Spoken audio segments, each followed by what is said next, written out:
Namaskar, welcome to our channel. In this video, we will be discussing problems of NCERT और हमारा topic है straight line. ये हमारा second lecture है। अभी फर्स्ट लेक्चर में हम लोग इसी एक्सरसाइज के 10.1 के 1 से लेके 7 तक प्रॉब्लम को डिस्कस करे थे।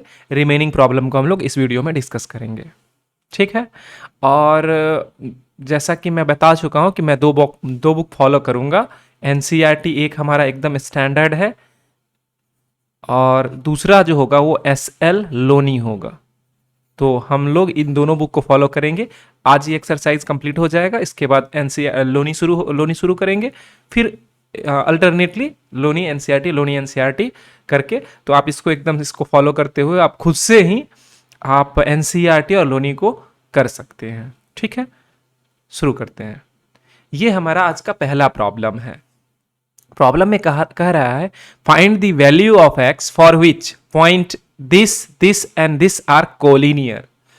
तो इसको हम लोग दो तरीके से बना सकते हैं।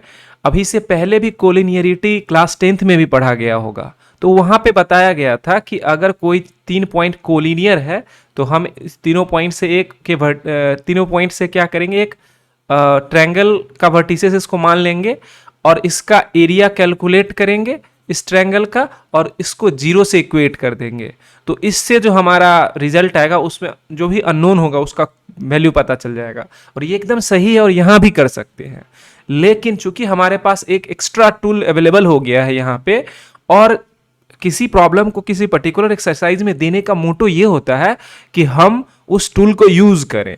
तो हमारे पास जो है स्लोप ऑफ लाइन का एक टूल है, स्लोप ऑफ लाइन। और जो हमारा पहले वाला जो वीडियो है जिसका मैं लिंक वैसे यहाँ पे डाल दूंगा, तो उसमें हम लोग डिस्कस करे हैं कि स्लोप ऑफ लाइन के थ्रू ही भी हम प्रूव कर सकते हैं कि 3 पॉइंट कोलिनियर है। सिंपल है कि अगर 3 पॉइंट अगर मान लेते हैं ये तीनों पॉइंट कोलिनियर है, इसका मतलब ये भी होगा कि इस तीनों का स्लोप जो होगा एक जैसा होगा। इसमें से हम किसी दो का स्लोप निकाले और वो दोनों एक दूसरे के जैसा होगा।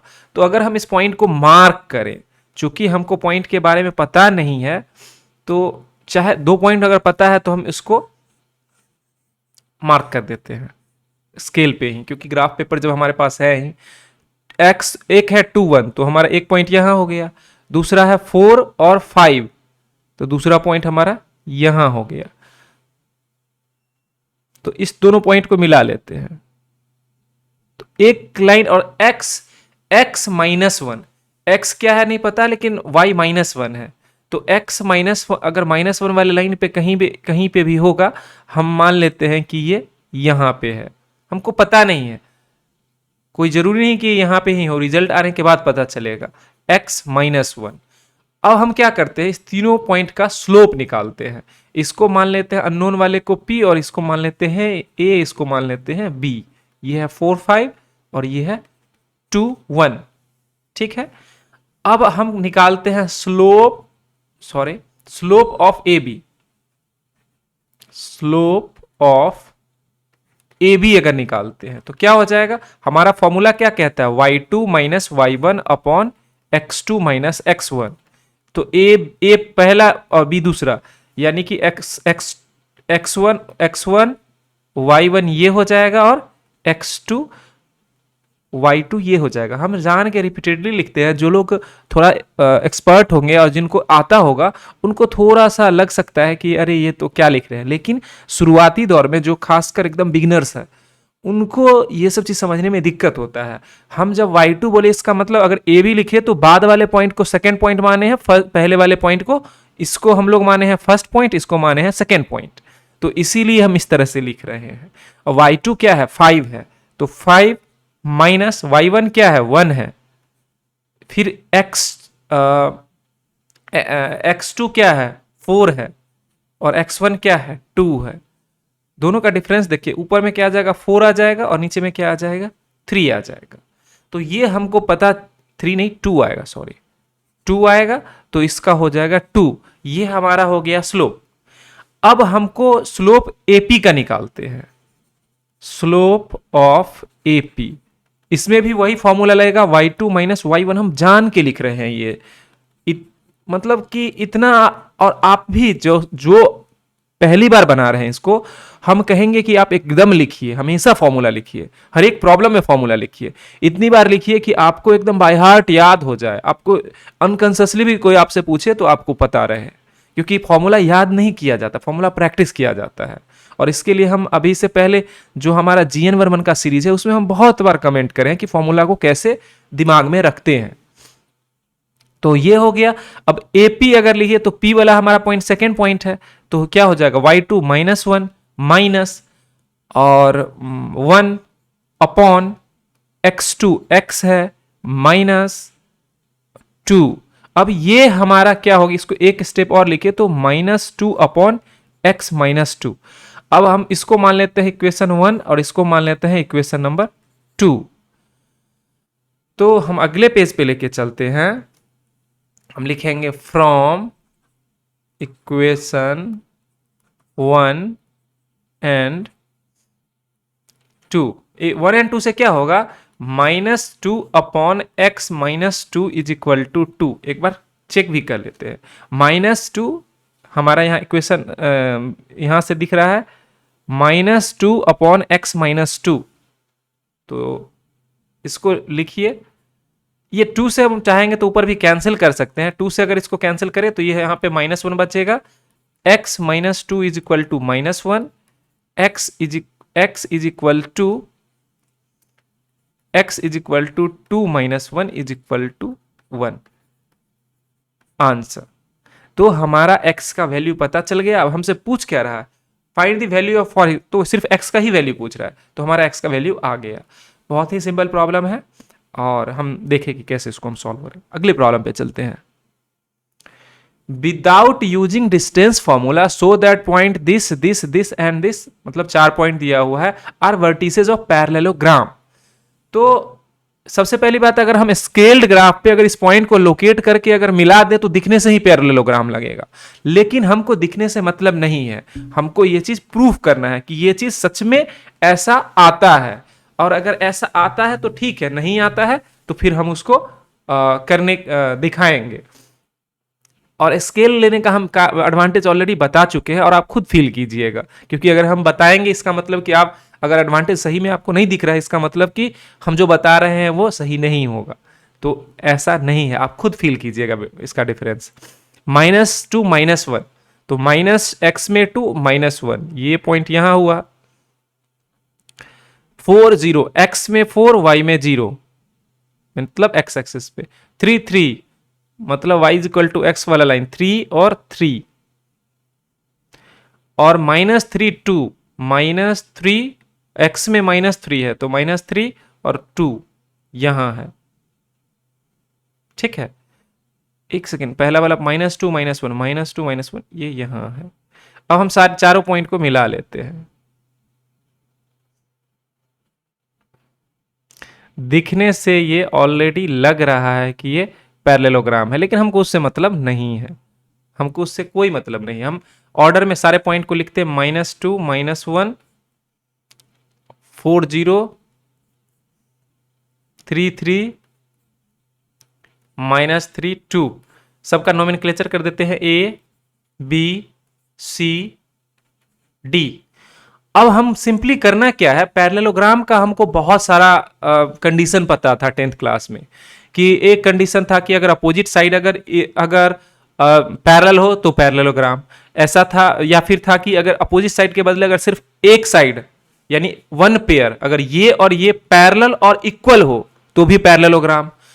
और बहुत सारा कंडीशन था, लेकिन हम एकदम बेसिक कंडीशन लेके चलते हैं कि अगर अपोजिट साइड दोनों ही पैरेलल अगर हो, ये दोनों अगर एक दूसरे के पैरेलल हो, तो बाय डिफॉल्ट हम मान लेंगे कि ये पैरेललोग्राम है। और वैसे भी डिस्टेंस फॉर्मूला कैलकुलेट करने से प्रोहिबिट करा है, इसका मतलब हमको डिस्टेंस फॉर्मूला नहीं यूज करना है। तो हम क्या करेंगे, चारों पॉइंट का स्लोप निकालेंगे। तो हम निकालते हैं स्लोप एकदम serially, slope of A B, यहां से हम इस तरह से एंटी क्लॉकवाइज में चलते हैं। तो स्लोप ऑफ ए बी क्या हो जाएगा, y2 minus y1 upon x2 minus x1। y A B में b हमारा y2 हो जाएगा, तो b में 0 है, 0 माइनस x में -1 तो +1 अपॉन x2, 4 माइनस -2 मतलब +2, तो हो गया क्या 1/6। अब दूसरा स्लोप निकालते हैं, स्लोप ऑफ BC। BC का स्लोप क्या होगा, y2 minus y1 upon x2 minus x1। तो y2 क्या होगा 3 माइनस y1 0 अपॉन 3 -4, तो क्या होगा 3 अपॉन -1 यानी कि -3। अब हम निकालते हैं स्लोप ऑफ CD। CD का स्लोप क्या हो जाएगा y2 minus y1 upon x2 minus x1। तो y2 हमारा CD में क्या है, y2 है 2 माइनस 3 अपॉन यहां पे 3 है, मतलब -3 है, और -3 यानी कि -1 अपॉन -6, माइनस माइनस कैंसिल हो गया 1/6। अब last but not the list, slope of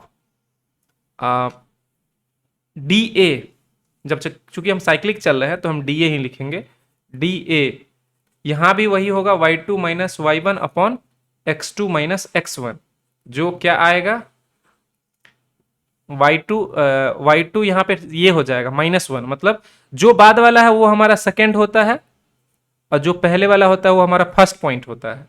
तो A हो जाएगा -1 यानी -1 -2, वहां पर +2 है, और ये -2 और -3 है तो +3, तो क्या आ जाएगा हमारा -3, और नीचे में 1 है तो हम उसको छोड़ सकते हैं। तो यहां पे क्लियरली दिख रहा है कि स्लोप मतलब hence slope of AB is equal to slope of CD and slope of BC is equal to slope of DA या AD। ठीक है, तो हम कह सकते हैं कि अपोजिट साइड जो है वो पैरेलल है और इसीलिए हेंस, ठीक है, हेंस कहां लिखे, यहां लिख लेते हैं, अगले पेज पे जाने की जरूरत नहीं है। Hence ABCD is a parallelogram. ठीक है, फेयरली सिंपल प्रॉब्लम है, बस थोड़ा सा हमको अप्रोच पता होना चाहिए और उसको प्रैक्टिस करके हाथ से हम सॉल्व कर दिए, और सिंपल चीज है, और हम लोग 10th क्लास में पैरेललोग्राम का डिफिनीशन ऑलरेडी सीख चुके हैं। ठीक है, तो अब अगले प्रॉब्लम पे चलते हैं। Find the angle between x axis and line joining point this. तो देखिए, एक सबसे इंपॉर्टेंट बात है कि हम लोग कोई भी एंगल जो निकालते हैं, अगर स्लोप जो निकालते हैं वो बेसिकली एक्स एक्सिस के पॉजिटिव डायरेक्शन से, यानी ये पॉजिटिव डायरेक्शन है तो इसी से हम एंगल निकालते हैं। और वैसे कुछ नहीं बोला तो हम अभी भी पॉजिटिव डायरेक्शन से ही निकालेंगे, एंटी क्लॉकवाइज डायरेक्शन में। हमको ये लाइन दिया है, मान लेते हैं कि इसका पॉइंट कोऑर्डिनेट जो नाम पॉइंट का नाम है A, और दूसरा पॉइंट क्या है 4 - 2। अगर हम इस पे लोकेट कर ले तो x3 और y -1 यहां हो गया, और 4 और -2, 4 यहां है और -2 यहां है। अब इस दोनों पॉइंट को अगर मिला दे तो ये कुछ इस तरह से हो जाएगा।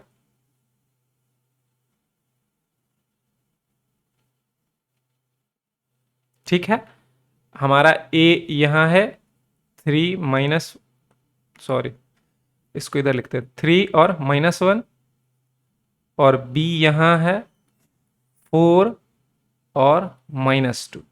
अब हम पहले AB का स्लोप निकालते हैं। तो अगर AB का स्लोप निकालेंगे तो क्या हो जाएगा, slope of AB, slope of AB हो जाएगा y2 minus y1 upon x2 minus x1। y क्या है हमारे पास, y2 क्या है, y2 हमारा B वाला पार्ट है, तो -2 माइनस और -+1 अपॉन 4 -3, तो ऊपर में क्या आ गया -1 और नीचे में क्या आ गया +1, यानी कि -1। अगर -1 आया इसका मतलब क्लियरली, इसका मतलब क्या हो गया कि ये इसका स्लोप अगर x एक्सिस से निकाले तो ये होगा 45 डिग्री क्लॉकवाइज डायरेक्शन में, और इसीलिए निगेटिव है। तो हम अगर एंगल को निकालना चाहे तो हम x एक्सिस से एंगल हम डायरेक्टली बोल सकते हैं कि इसका x एक्सिस से जो एंगल होगा ये होगा, पॉजिटिव एंगल की बात करें तो 135 डिग्री होगा।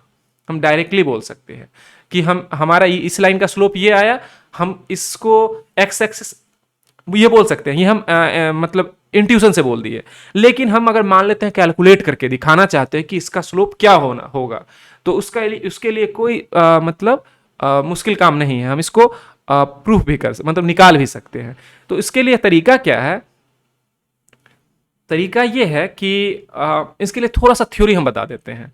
जैसे हमको पता है tan theta is equal to mod of m1 minus m2 upon 1 plus m1 m2, जहां की थीटा है एंगल बिटवीन टू लाइंस जिसका स्लोप, एक का स्लोप m1 है और दूसरे का स्लोप m2 है। ठीक है, ये थीटा एंगल है और मॉड है लिए हुए, ऑब्वियसली हम एक्यूट एंगल ही को ही मार्क करें इसीलिए। तो इसमें हमको x एक्सिस और y एक्सिस का अगर स्लोप अगर पूछा जाए हमसे, तो हम स्लोप का अगर सिंपल डिफिनेशन क्या है, m is equal to tan theta. अब जैसे ये अगर थीटा एंगल है तो हम कहेंगे कि इस लाइन का slope m is equal to tan theta है। ये लाइन ऐसा भी तो हो सकता है कि ये लाइन खुद x एक्सिस हो, यानी x एक्सिस पे लाई करे, या ये लाइन और ज्यादा स्वीप करके y एक्सिस के अलोंग हो जाए, y एक्सिस के अलोंग आ जाए, या ये ऐसे नीचे आके इसके अलोंग आ जाए। दोनों केस हो सकता है। तो अगर मान लेते हैं कि अगर ये लाइन ये m जिस लाइन के स्लोप को रिप्रेजेंट करता है वो अगर x एक्सिस हुआ, तो उस केस में थीटा क्या हो जाएगा, अगर ये लाइन इसी पे लाई करेगा तो थीटा बेसिकली हम x एक्सिस से एंटी क्लॉकवाइज कैलकुलेट करते हैं, और अगर ये लाइन इसी पे लाई कर रहा है तो थीटा बेसिकली 0 हो जाएगा, और उस केस में m जो हो जाएगा tan 0 इज इक्वल टू 0। यानी कि अगर हमसे कोई पूछे x एक्सिस का स्लोप क्या होता है, x axis slope of x axis, slope of x axis, तो हम डायरेक्टली बोल सकते हैं कि इसका स्लोप 0 होता है।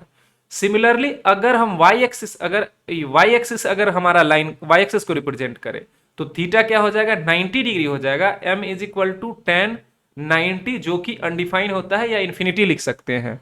तो स्लोप ऑफ y एक्सिस क्या होता है, इंफिनिटी होता है। ठीक है, ये बहुत बेसिक कंसेप्ट है, और अगर आपको ये पता है तो इसको हम लोग यूज करके हम लोग आराम से अपने रिजल्ट को निकाल सकते हैं। हमारा रिजल्ट ऑलरेडी निकल चुका था कि हम जो है इसको, चूंकि ये -1 है और हमको ये पता होता है कि माइनस ये tan 45 होता है, तो हम कह दिए कि ये क्लॉकवाइज डायरेक्शन में 45 एंगल बनाता है। अगर एंटी क्लॉकवाइज डायरेक्शन में निकालें तो 180 माइनस 45 135। तो हमारा जो आंसर रिक्वायर्ड एंगल हम लिख सकते हैं, रिक्वायर्ड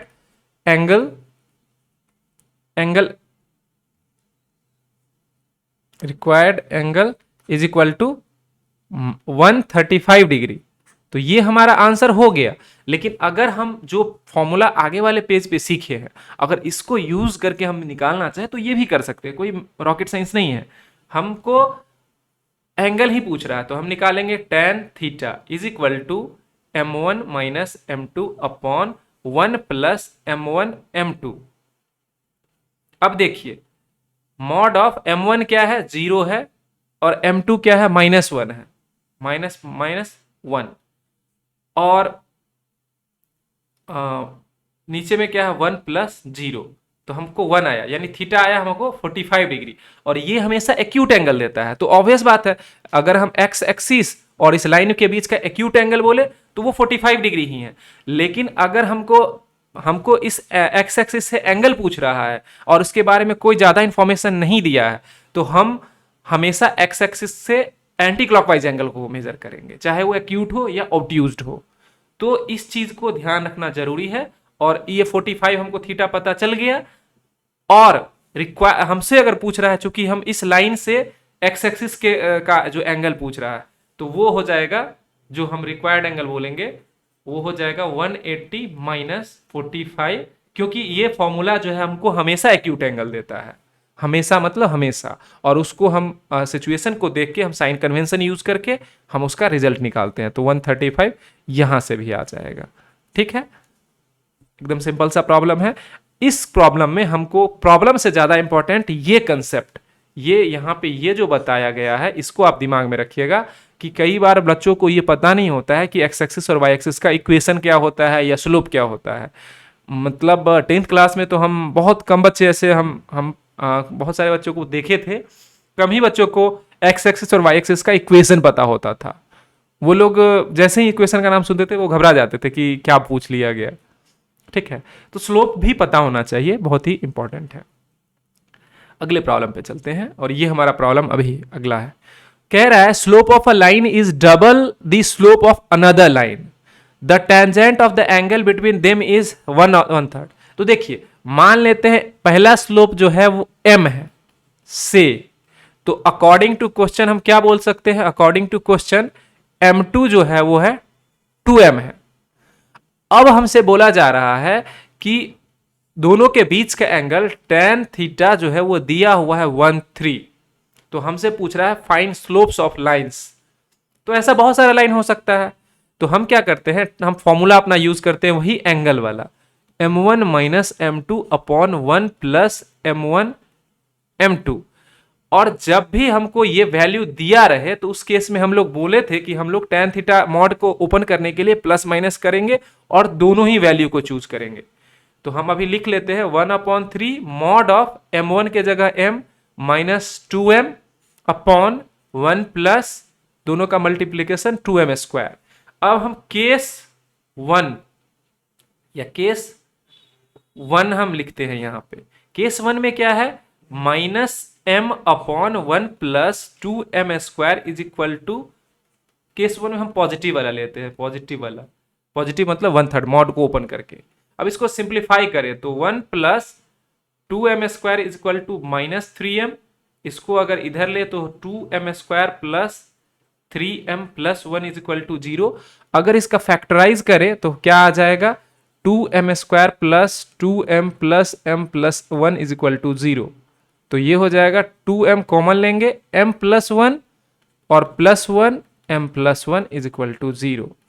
तो हो जाएगा 2m plus 1 into m plus 1 is equal to 0।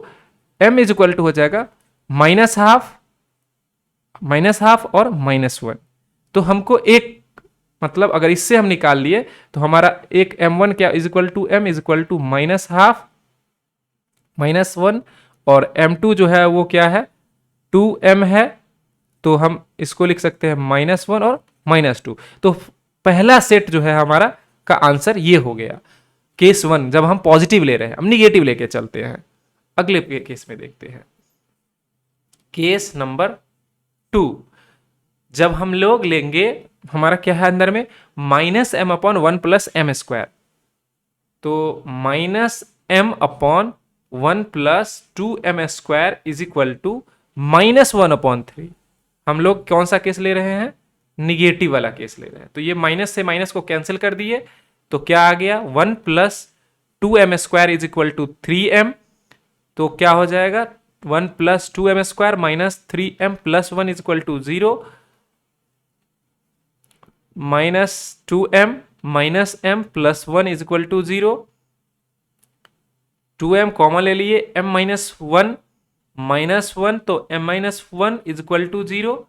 तो हो गया 2m minus 1 into m minus 1 is equal to 0। m is equal to 1/2 और 1। तो ये हमारा m का वैल्यू आ गया। तो अब यहां से अगर हम निकालेंगे तो m1 is equal to m is equal to 1/2 और 1, m2 is equal to 2m is equal to 1 और 2। तो ये हमारा सेकेंड सेट हो गया। तो अगर इसको एक जगह पे लिखना चाहें तो ये केस 2 का हो गया। केस 1 का हम दोबारा यहां लिख देते हैं, केस 1 में हमको क्या आया था, सिमिलर चीज आया था, बस निगेटिव था। m1 इज इक्वल टू वहां पे था माइनस हाफ माइनस 1 और m2 जो था वो था 1 और मतलब -1 और -2। तो ये हमारा कंप्लीट आंसर हो गया। पूरा सारा स्लोप इस मतलब जो लाइंस होगा उसका स्लोप इस तरह का होगा, और इस तरह का होगा तो उन दोनों के बीच का एंगल जो होगा वो 1/3 होगा। अब देख सकते हैं कि हम लोग 1/3 एक ही दिया हुआ था, उससे हम लोग पॉजिटिव नेगेटिव केस लिए तो हमको अलग अलग एंगल निकला। और ये चीज एकदम सिंपल है, इसमें कोई रॉकेट साइंस नहीं है। तो अगले प्रॉब्लम पे चलते हैं। A line passes through point this and this, slope of the line is m so that ये इसको कुछ करने, ये पता नहीं एनसीईआरटी क्यों दे दिया, इसमें कुछ करने की जरूरत है ही नहीं। आपसे पूछा जा रहा है स्लोप, मान लेते हैं कि ये हमारा ए पॉइंट है x1 y1 और बी पॉइंट है h, k। अब हम स्लोप ऑफ ए बी निकालते हैं, स्लोप ऑफ ए बी। तो स्लोप ऑफ ए बी हो जाएगा y2 minus y1 upon x2 minus x1। हमारा स्लोप ऑलरेडी क्वेश्चन में दिया हुआ है m, और y2 क्या है, y2 k है, k minus y1 upon h minus x1। बस इसको सिंप्लीफाई कर दीजिए, k minus y1 is equal to m into h minus x1। ये हमारा हो गया प्रूव्ड। तो इसमें कुछ करना नहीं है, सिंपली हम फॉर्मूला यूज करें और उसी फॉर्मूले को यूज करने के बाद हमारा ये रिजल्ट डायरेक्टली आ जाएगा। ठीक है, अगले प्रॉब्लम पे चलते हैं। 3 पॉइंट्स इतना लाई ऑन अ लाइन, मतलब ये कोलिनियर बेसिकली लाइन है, पॉइंट है। तो हम क्या करेंगे, मान लेंगे कि AH0 B AB और COK। देखिए जब हमको कांस्टेंट पॉइंट रहेगा तो उस केस में हम सी पे मार्क करेंगे, लेकिन जब जेनेरिक पॉइंट रहेगा तो हम अपने मन से कुछ भी कहीं भी ले सकते हैं। हम एक लाइन ड्रॉ करें और उस पर मार्क कर दिए कि ए पॉइंट जो है वो H0 है, बी पॉइंट जो है वो AB है और सी पॉइंट जो है वो OK है।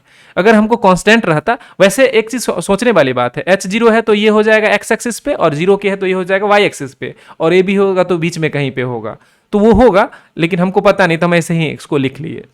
अब हमसे पूछ क्या रहा है, अगर ये कोलिनियर है, इसको नाम देते हैं A, इसको नाम देते हैं B दिए, इसको नाम दिए C।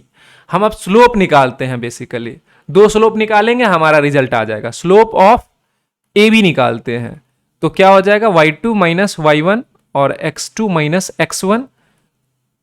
y2 b है, b माइनस y1 0 है, अपॉन x2 a है, माइनस x1 h है। तो हो गया क्या, b upon a minus h। इसको इक्वेशन 1 मान लेते हैं। अब हम निकालते हैं स्लोप ऑफ BC। फिर से क्या लिखेंगे, y2 माइनस y1 और x2 माइनस x1। तो इसको हम अगर लिखे तो क्या लिख सकते हैं, y2 क्या है हमारे इस केस में, k है, k माइनस y1 b है, अपॉन x2 क्या है, 0 है, माइनस a। तो ये हो गया k minus b upon minus a। इसको इक्वेशन 2 मान लेते हैं। अब हम फ्रॉम अगले पेज पे लेके चलते हैं, हम लिखते हैं क्या, फ्रॉम 1 and 2, मतलब ऑब्वियसली इक्वेशन 1 and 2 थोड़ा क्लटर्ड हो जाएगा, ऐसे में ऐसे लिख लेते हैं, फ्रॉम इक्वेशन 1 and 2। तो हमको दोनों, चूंकि कोलिनियर लाइन दोनों एक लाइन पे लाई कर रहा है, इसका मतलब दोनों का स्लोप बराबर होगा। स्लोप बराबर होगा तो हम क्या लिख सकते हैं, A upon B minus H. एक बार चेक कर लेते हैं, ये B upon A minus H है, गलती है, b upon A minus H, B upon A minus H is equal to K minus, एक बार, K minus B upon minus A, के minus B upon minus A. अब बस cross multiply कर देंगे, इसको इससे मल्टीप्लाई करेंगे तो हो जाएगा minus a B is equal to a minus h into k minus b. इसको मल्टीप्लाई करें तो ए के minus a b minus h k plus h b, minus a b और माइनस ए बी कैंसिल हो गया, तो क्या हो जाएगा, एच बी प्लस ए के इज इक्वल टू एच के। हम इसको इस बाएं तरफ भेज दिए। अब इसको डिवाइड करेंगे नीचे तो क्या हो जाएगा, b अपॉन, लिख देते हैं इसको पूरा ही लिखते हैं, एच के प्लस ए के अपॉन एच के इज इक्वल टू 1। इसमें से के कैंसिल हो जाएगा, इसमें से एच कैंसिल हो जाएगा, तो हमको क्या मिलेगा, हमको मिलेगा a upon h plus b upon k is equal to 1। ये हमको प्रूफ करना है, यही प्रूफ करना है ना, पीछे वाले पेज पे यही प्रूफ करना है। तो ये हमारा प्रूफ हो गया, प्रूव्ड। ठीक है, अगले प्रॉब्लम पे चलते हैं। लास्ट प्रॉब्लम ये हमारा इस एक्सरसाइज का है। Consider the following population graph, find the slope of the line A B. इसका स्लोप निकालना है and using it find the what will be the population in the year 2010। 2010 इस लाइन को थोड़ा सा और एक्सटेंड करेंगे और 2010 वाले लाइन को ऐसे मिलाएंगे, और इस पॉइंट पे हम बेसिकली इस पॉइंट का हमको कोऑर्डिनेट निकालने के लिए बोल रहा है। इस पॉइंट का अगर कोऑर्डिनेट पता हो तो हम इसको ये कर सकते हैं, कैलकुलेट कर सकते हैं। इंपॉर्टेंट बात है कि 2010 बोला जब, तो इसका मतलब इसका x कोऑर्डिनेट 2010 हो गया और y कोऑर्डिनेट हमको नहीं पता, जो हमको निकालने के लिए पूछ रहा है। अगर हम ये एक लाइन में है तो हम क्या करेंगे, स्लोप ऑफ ए बी निकालेंगे। वैसे भी पूछा गया है, स्लोप ऑफ ए बी पूछ भी रहा है, तो हम क्या निकालते हैं, slope of A B is equal to y2 minus y1 upon x2 minus x1। y2 क्या है, अगर ए बी है तो ये हमारा 1 पॉइंट ये हो गया, दूसरा पॉइंट ये हो गया, तो x2 ये हो जाएगा, सॉरी y2 ये हो जाएगा 97 माइनस 92 अपॉन, यहां पे क्या है, x1 में क्या है, x2 में है 1995 माइनस 1985। तो इसमें क्या हो जाएगा, ऊपर में डिफरेंस 5 का है तो 5, और नीचे में डिफरेंस 10 का है तो 10, यानी कि 1/2। तो हमको स्लोप ए बी का पता चल गया हाफ। अब हमको क्या करना है, बीपी का स्लोप निकालते हैं, और दोनों स्लोप जो है एक जैसा होगा। तो स्लोप ऑफ बीपी, हम ये पॉइंट अपने मन से माने हैं बीपी, और ये कोऑर्डिनेट लिखने का एकदम सिंपल चीज है कि हमको एक्स कोऑर्डिनेट पता है, 2010 पे बोला तो हम वाई कोऑर्डिनेट उसको एब्सिसा लिख दिए, और वाई हमको पता नहीं है, वाई हमको इनफैक्ट पता करना है। तो स्लोप ऑफ बीपी क्या हो जाएगा, वाई बी हमारा, अब इस केस के लिए क्या हो जाएगा, बीपी के लिए फर्स्ट पॉइंट ये हो जाएगा, सेकेंड पॉइंट ये हो जाएगा, तो y2 minus y1 upon x2 minus x1 is equal to, y2 क्या है, y है, माइनस y1 क्या है 97 है, अपॉन x2 क्या है 2010 है, माइनस x1 क्या है 1995 है। तो इसको हम लिख सकते हैं y माइनस 97 अपॉन, और ये कितना 15 आ जाएगा। इसको इक्वेशन 1 मान लिए और इसको इक्वेशन 2 मान लिए। हम यहीं पे स्पेस हमारे पास है फ्रॉम 1 एंड 2। 1 एंड 2 से हम क्या लिख सकते हैं, चूंकि ये दोनों एक ही लाइन का स्लोप है, ए बी और बीपी एक लाइन में है, तो हम कह सकते हैं कि स्लोप ऑफ दोनों का स्लोप बराबर होगा, दोनों का स्लोप बराबर होगा, तो slope of A B is equal to slope of BP.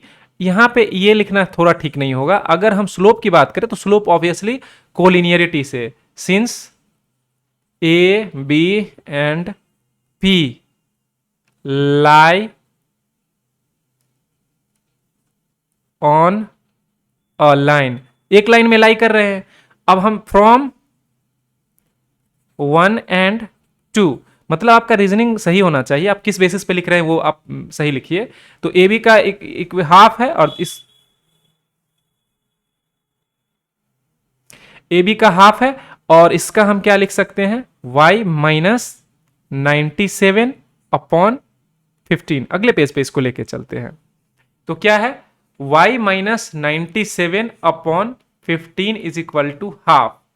दोनों को क्रॉस मल्टीप्लाई करेंगे, y माइनस 97 क्रॉस मल्टीप्लाई करने की जरूरत नहीं है, 15 अपॉन 2, यानी कि y is equal to 97 plus 7.5, यानी कि 0.5, 4 और 10। तो ये हो गया 104.5। अब हमसे पूछ क्या रहा है? पूछ रहा है कि what will be the population of in the year इतना, और पॉपुलेशन करोड़ में है। तो हम क्या लिखेंगे कि हेंस पॉपुलेशन ऑफ सिटी, पूछे सिटी दिया है, क्या दिया है? पॉपुलेशन ग्राफ सोलो सिटी नहीं लिखा है, मतलब पॉपुलेशन, सिंपली पॉपुलेशन बोला, कोई सिटी का ही होगा। Hence population in the year 2010 is equal to 104.5 crores. ये हो गया हमारा answer. Thank you for watching this video. आपको अगर हमारा कंटेंट अच्छा लगता हो तो आप हमारे चैनल को लाइक कीजिए, सब्सक्राइब कीजिए, शेयर कीजिए और सबसे इंपॉर्टेंटली कमेंट कीजिए। इससे हमको इनपुट मिलेगा कि हम आपको किस तरह कैटर कर पा रहे हैं, और मतलब आपके एक्सपेक्टेशन पे हम खरे उतर रहे हैं कि नहीं उतर रहे हैं। ठीक है, तो अगले वीडियो में फिर से मिलते हैं। Thanks again.